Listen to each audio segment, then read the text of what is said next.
नमस्कार। मैं advocate doctor Ajay Kumar Pandey Supreme Court of India स्वागत करता हूं आपका हमारे कानूनी channel 4C supreme law partners में। आज हम एक ऐसे मुद्दे पे चर्चा करने जा रहे हैं जिसके बारे में पूरे देश को सोचना चाहिए, सोचना पड़ेगा।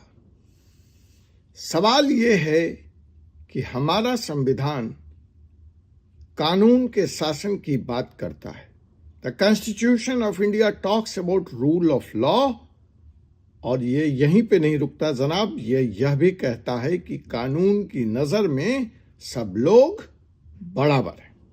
Everybody is in the eyes of the law irrespective of their caste, creed, religion, status, power, post is equal. But क्या ऐसा वास्तव में है, या फिर इस हिंदुस्तान में मशहूर लोगों के लिए, फेमस लोगों के लिए, पावरफुल लोगों के लिए, धनवान लोगों के लिए, पैसे वाले लोगों के लिए कानून कुछ और है और आम जन के लिए कानून कुछ और है? So we are going to discuss this issue of discrimination by none other than the law, by the none other than the judiciary, which have shaken the very foundation of the democracy. Is the law really equal for all in India, or it varies in degrees for celebrities to powerful individuals and common citizen of the India? Do the powerful individuals get a special privilege while common citizens are left to suffer? जी हां जनाब, हम बात करते हैं अभी आए हुए रणबीर इलाहाबादिया के सुप्रीम कोर्ट के फैसले के बारे में। जी हां, वही रणबीर इलाहाबादिया जिसने भारत में संस्कारों की चूल हिलाकर रख दी। टीआरपी पाने के नाम और पैसे के लिए बौखलाया यह शख्स बेइज्जती, बेइंतिहाई और शर्मिंदगी की सारी सीमाएं पार कर गया। टीआरपी की इस अंधी दौर में और पैसों के पीछे पागल यह लड़का, जो इंजीनियरिंग का स्टूडेंट है, जिसके मां बाप डॉक्टर हैं, जिसका लालन पालन एक सभ्य सुसंस्कृत बंबई के परिवार में हुआ, उसको कोई ऐसे पैसे की मजबूरी ही नहीं थी। फिर यह लालसा, यह लालच आदमी को कितना नीचे गिरा देती है, यह अगर देखना और समझना है तो रणबीर इलाहाबादिया जैसे अनेक आज के लड़कों को आपको देखना पड़ेगा। जी हां, ये रणबीर इलाहाबादिया भारत के सबसे नामी गरामी अंबानी स्कूल का प्रोडक्ट है। मां बाप इसके डॉक्टर। तो जनाब, हमारा विषय आज उसके संस्कारों को, उसके पारिवारिक पृष्ठभूमि को, उसके शैक्षणिक पृष्ठभूमि को डिस्कस करना नहीं है, कदापि नहीं है। हमारा विषय सुप्रीम कोर्ट के आए हुए फैसले को, रणबीर इलाहाबादिया पर जो फैसला आया है उसको डिस्कस करना है। हुआ क्या कि रणबीर इलाहाबादिया के इस बेशर्मी से भरे टॉक शो, पॉडकास्ट एपिसोड के बाद देश के कई हिस्सों में एफआईआर दर्ज हुई। उसने कानून की अवहेलना की थी। कानून इस बात की इजाजत देता है कि ऐसे गंदे लोगों के खिलाफ सख्त से सख्त कार्रवाई हो, और जब पुलिस को शिकायत मिली तो उसी सुप्रीम कोर्ट के निर्देश के तहत जहां एफआईआर मस्ट है, जिसके बाद ही इन्वेस्टिगेशन शुरू हो सकती है, पुलिस ने एफआईआर दर्ज की। लेकिन जनाब रणवीर इलाहाबादिया तो कोई सामान्य आदमी नहीं था कि पुलिस उसको उठा लेती, उस पर कोई कार्रवाई होती। तो हमारे रणवीर इलाहाबादिया साहब आनन फानन में महंगे और नामी गरामी वकीलों की फौज खड़ी कर ली और पहुंच गए सुप्रीम कोर्ट के दरवाजे पे। सुप्रीम कोर्ट ने भी आनन फानन में सुनवाई तय की और इनकी गिरफ्तारी पर रोक लगा दी। अच्छा है, यह भी कानून के तहत हो रहा है, कानून इसकी इजाजत देता है, मुझे उस पर कोई आपत्ति नहीं, मुझे उस पर कुछ कहना भी नहीं है। सुप्रीम कोर्ट का विवेक है, कानून सम्मत है, मैं बिल्कुल सुप्रीम कोर्ट के साथ हूं। लेकिन जो सवाल है, दूसरा जो इनका प्रेयर था इस पिटीशन में, वह यह था कि एक व्यक्ति पर देश के अलग अलग हिस्सों में सेम क्राइम के लिए जब बहुधा या मल्टीपल एफआईआर हो जाते हैं तो उस व्यक्ति के लिए परेशानी खड़ी हो जाती है। तो सुप्रीम कोर्ट में एक जो प्रेयर दिया गया था कि भाई इंसिडेंट एक है, घटना एक है, एक जगह हुई, तो ये मल्टीपल एफआईआर को क्लब करके कहीं एक जगह सुना जाए, कहीं उस पर कार्रवाई की जाए। और सुप्रीम कोर्ट ने उनके इस निवेदन को, उनके इस प्रतिवेदन को, उनके इस प्रेयर को भी मान लिया। Why? The logic being used by the advocates of Ranveer Allahbadia was that social media influences millions of followers. So, there can't be million of FIRs. लेकिन मेरा सवाल यहां तक, मेरी कोई आपत्ति नहीं, बिल्कुल ठीक है, कानून इजाजत देता, हम चर्चा करेंगे उसकी। लेकिन सवाल उठता है कि यह जो प्रिफरेंशियल ट्रीटमेंट है, यह सिर्फ यह जो जजमेंट है या कानून का यह जो पक्ष है, वह सिर्फ फेमस सेलिब्रिटीज, पावरफुल इंडिविजुअल के केस में क्यों लागू होता है? वह आम जनों के लिए भी तो जब रूल ऑफ लॉ और इक्वलिटी बिफोर लॉ है, लागू होना चाहिए। ठीक है, आप कहेंगे कोर्ट सौ विवेक, case to case, one size fits all, I understand, but देखते हैं आखिर इस केस में ऐसा क्या खास था, या इस तरह के जो ऐसे फैसले दिए गए फेमस लोगों के केस में, उसमें ऐसा क्या खास था। और जो थोड़े दूसरे कमजोर कमतर लोग हैं, उनके केस में ऐसा क्या विशेष था कि सुप्रीम कोर्ट ने ऐसे, देखिए सिमिलरिटी, हम लोग भी कोर्ट में जब केस लड़ते हैं तो हम क्या कहते हैं, your lordship, in such a similar circumstances in judgement so and so in year so and so this relief was given. So my case also falls into the same category. So I deserve the same treatment, same relief. यही तो तरीका है. That's why in law we say there is no law. The last judgment of the apex court is the law on that particular subject. तो जनाब यही सवाल है कि यह राहत आम जनों को क्यों नहीं मिलती ऐसे ही सिमिलर सर्कमस्टांसेस में जहां फैक्ट सेम है। अब हम एक दूसरा केस भी लेते हैं, ले चलते हैं आपको 5 साल पीछे, 2020। आपको वो सीन याद होगा कि महाराष्ट्र की पुलिस ने कैसा दंगल बोया था।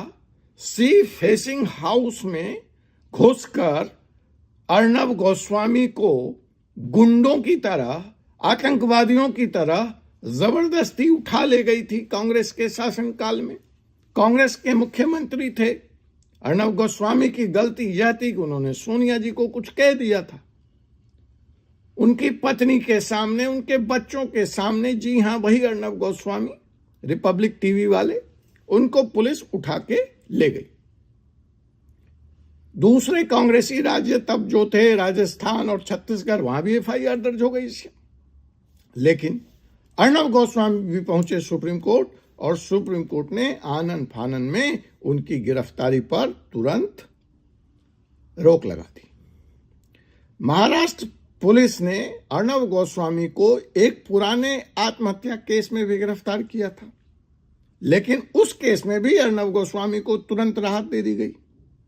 क्यों? Because he is a famous journalist with political influence. I don't know, I am asking this question. सवाल वही है, फिर मैं वहीं आता हूं रणबीर इलाहाबादिया और अर्णव गोस्वामी के बाद, कि लेकिन जब आम आदमी यही न्याय मांगता है तो वही कोर्ट उसे जेल जाने से नहीं रोक पाती। यही तो सवाल है मेरा। अब देखिए 2022, 2 साल बाद ले चलते हैं अर्णव गोस्वामी के, उन्हीं की चैनल पर यह घटना हुई, उसी रिपब्लिक टीवी में जिसके एडिटर हैं अर्णव गोस्वामी। 2022, अगर आपको याद होगा तो भाजपा की एक नेत्री है, प्रवक्ता हैं, राष्ट्रीय प्रवक्ता हैं नुपुर शर्मा जी। उन्होंने टीवी चैनल पे बहस के दरमियान इस्लाम धर्म को लेकर, पैगंबर को लेकर, अल्लाह को लेकर कोई टिप्पणी की। उनका कहना था यह टिप्पणी इस बात का जवाब था क्योंकि उसी डिबेट में उनके साथी प्रवक्ता इस्लाम धर्म को जो रिप्रेजेंट कर रहे थे, उन्होंने शिव जी को लेकर कोई अति आपत्तिजनक टिप्पणी की थी। परिणाम क्या हुआ? नुपुर शर्मा के इस शो में कहे गए बात को मुद्दा बनाकर देश के कई हिस्सों में, कांग्रेसी शासित प्रदेशों में एफआईआर दर्ज हो गई, जैसे कि रणबीर इलाहाबादिया और अर्णव गोस्वामी के खिलाफ हुई थी। लेकिन नुपुर शर्मा, जो स्वयं सुप्रीम कोर्ट में प्रैक्टिस करती, जो स्वयं वकील हैं, जब वो न्याय मांगने उसी सुप्रीम कोर्ट में गई जो जहां वो प्रैक्टिस करती हैं, तो उनको राहत नहीं मिली, उनको राहत नहीं दी गई। देखिए, मैं ऐसे सैकड़ों उदाहरण गिना सकता हूं जहां उस व्यक्ति को राहत नहीं मिली, लेकिन मामले को सही ढंग से आप तक पहुंचाने के लिए, आप तक मेरी बात पहुंचे और जो सवाल मैं शिद्दत से उठा रहा हूं उस सवाल पर आप सोचने को मजबूर हों, इसलिए मैंने नुपुर शर्मा का उदाहरण लिया है। वरना कोई इस मसले में नुपुर शर्मा इकलौती नहीं है। तो नुपुर शर्मा की याचिका पर क्या क्या हुआ? पहला, कोर्ट ने उनकी गिरफ्तारी पर रोक नहीं लगाई। दूसरा, कोर्ट ने उनके एफआईआर को क्लब करने से भी मना कर दिया। उल्टा इन्वेस्टिगेशन होने, ट्रायल कंप्लीट होने से पहले कोर्ट इस निष्कर्ष पर पहुंच गया कि नुपुर शर्मा, आप देश में हिंसा फैलाने के लिए जिम्मेवार हैं। Why this double standard? That's my question.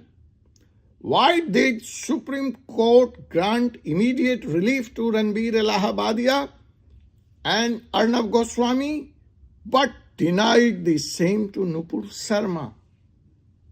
That's the question I want to ask the nation. That's the question as a student of law today I want to understand for myself.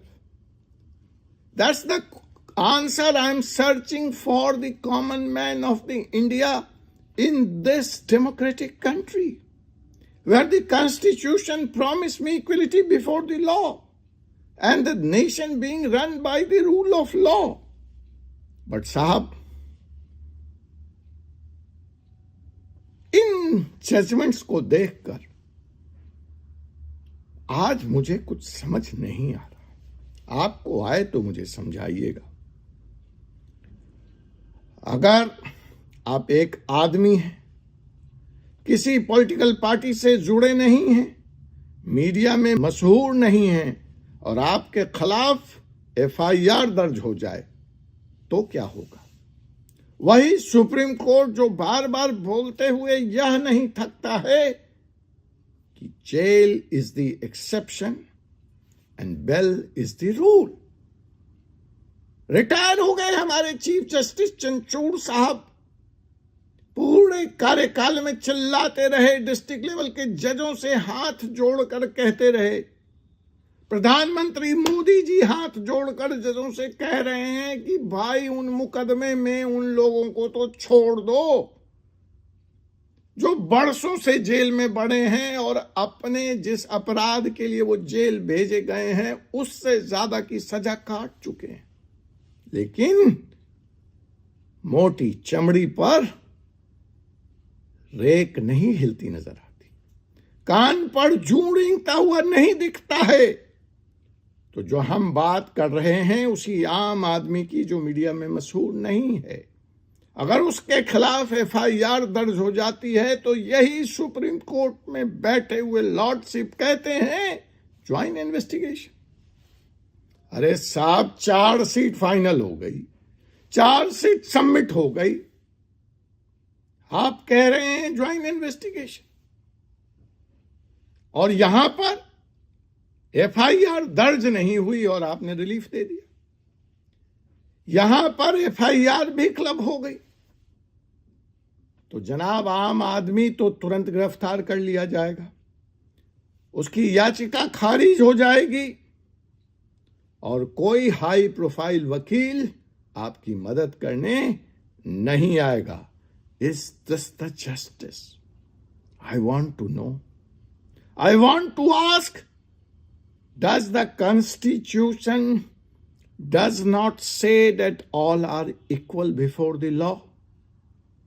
Should I take it that this very fundamental of the Constitution, all are equal before the law, is a farce, is a piece of paper, is a dream which our founding father of Constitution have seen, but it remains in the lofty realms of the idealistic democracy which our founding fathers probably had wanted to build for the common people of India by giving one vote, equal franchisee rights to one and all. But in really, these incidents compels me to say that the law bends for the rich, the powerful and influential people. कानून अलग है, ओहदे के हिसाब से, लोकप्रियता के हिसाब से। क्या कानून में कोई ऐसा प्रावधान है जिसमें बार बार एक ही क्राइम के लिए दर्ज हो रही एफआईआर को रोका जा सके? अगर इसका उत्तर मैं एकेडमिक्स में ढूंढता हूं, कानून में ढूंढता हूं, तो मुझे जवाब मिलता है हां। धरातल पर देखता हूं तो जवाब मिलता है लेकिन इन्फ्लुएंशियल के लिए। कानून की किताबें मुझे यह बताती हैं, चीख चीख कर आज मुझसे कह रही हैं कि हाँ, एक ही अपराध के लिए हुए देश के विभिन्न भाग में एफआईआर को रोका जा सकता है। कहां से आती है यह ताकत? तो हाँ, TT Antony versus state of Kerala 2001 के केस में इसी सुप्रीम कोर्ट ने कहा था कि एक ही अपराध के लिए कई एफआईआर नहीं हो सकती। सीआरपीसी की धारा 482 के तहत कोर्ट के पास यह अधिकार है कि वह अत्याचार और उत्पीड़न को रोक सके। माफ कीजिएगा, बट जब इस 482 के एक्सक्यूटेशन की बात आती है तो कोर्ट, चाहे वह हाई कोर्ट हो जिसके पास ये इनहेरेंट पावर है, या फिर वो सुप्रीम कोर्ट हो, टेक्निकलिटीज में उलझकर 482 में जो उनके पावर्स हैं उनको इस्तेमाल नहीं करना चाहता है आम आदमी के बारे में। लेकिन जब वही बात रणबीर इलाहाबाद या अर्णब गोस्वामी की आती है तो उन्हें इन्हीं धाराओं के तहत, उन्हें इन्हीं जजमेंट के बिना पर तुरंत रिहाई मिल जाती है। जब नुपुर शर्मा और आम लोग कोर्ट जाते हैं तब ऐसा नहीं होता है। हमारे संविधान के अनुच्छेद आर्टिकल 14 में यह कहा गया है, सभी नागरिक कानून के सामने समान हैं। लेकिन यह समानता, मुझे ऐसा लगता है, सिर्फ किताबों में है, असल जिंदगी से अभी कोसों दूर है। अलग बात है कि हमें स्वतंत्रता मिले हुए आज 75 साल हो गए। क्या मशहूर हस्तियों और राजनेताओं के लिए अलग कानून है? क्या आम आदमी को न्याय पाना इतना मुश्किल हो गया है इस देश में? आप बताएं मुझे, कमेंट करके बताएं, is justice in India is fair for one and all? यह भी बताएं, is justice for privilege for rich people and famous people is different? अगर आप भी यह चाहते हैं कि भारत में कानून सबके लिए समान हो, तो मेरे इस आवाज को आवाज दें। इस वीडियो को लाइक करें, शेयर करें और हमारे चैनल को सब्सक्राइब कर दें। हम लाते रहेंगे आपके लिए ऐसे ही बेबाक विश्लेषण और न्याय की सच्ची कहानियां। आइए आपसे पुनः मुलाकात करते हैं एक ऐसे ही विषय के साथ अगले एपिसोड में। तब तक मुझे advocate doctor Ajay Kumar Pandey, Supreme Court of India को अनुमति दीजिए। जय हिंद, जय भारत, जय संविधान।